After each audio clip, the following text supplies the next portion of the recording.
Welcome back to our series on mastering the art of sales. In our last video, we talked about the basics of sales and how it's all about creating value, solving problems, and building relationships. We also introduced you to Sarah's Bakery, a small business struggling with manual inventory management. When BizSoft, a software company, approached her, they didn't just sell a product, they sold a solution to her problem. Today, we're diving into step 2, knowing your product or service. Because here's the truth. You can't sell what you don't understand. Let's get started. Imagine this.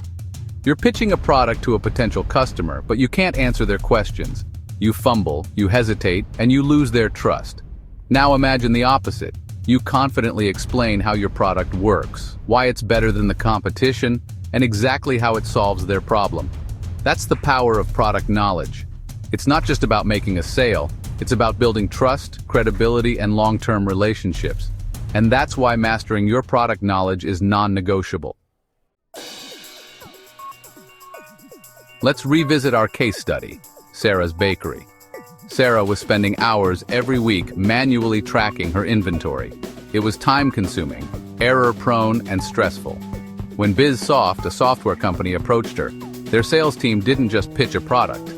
They showed Sarah exactly how their inventory management tool could save her hours every week, reduce errors and improve accuracy, and help her focus on what she loves: baking. How did they do it? By mastering their product and aligning it with Sarah's needs. They didn't just know the features, they understood the benefits and how it could solve Sarah's specific problem. Here's how you can master your product knowledge and close more deals.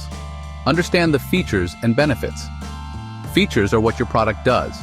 Benefits are how it helps your customer.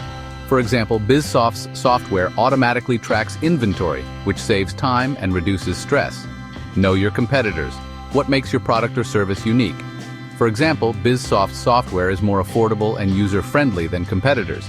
Practice your pitch. Tailor your message to your customer's pain points. For example, instead of saying, "Our software tracks inventory," say, "Our software helps you save 10 hours a week on inventory management." Anticipate questions and objections. Be ready to explain how your product works and why it's worth the investment. For example, BizSoft's team prepared answers for common concerns like cost and ease of use.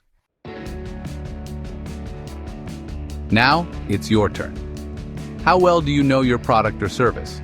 What's one thing you could do today to deepen your understanding? Let me know in the comments below. If you found this video helpful, don't forget to like, subscribe, and hit the notification bell so you don't miss the next video in this series. In the next video, we'll dive into Step 3 prospecting and lead generation. Trust me, you don't want to miss it. Thanks for watching, and I'll see you in the next video.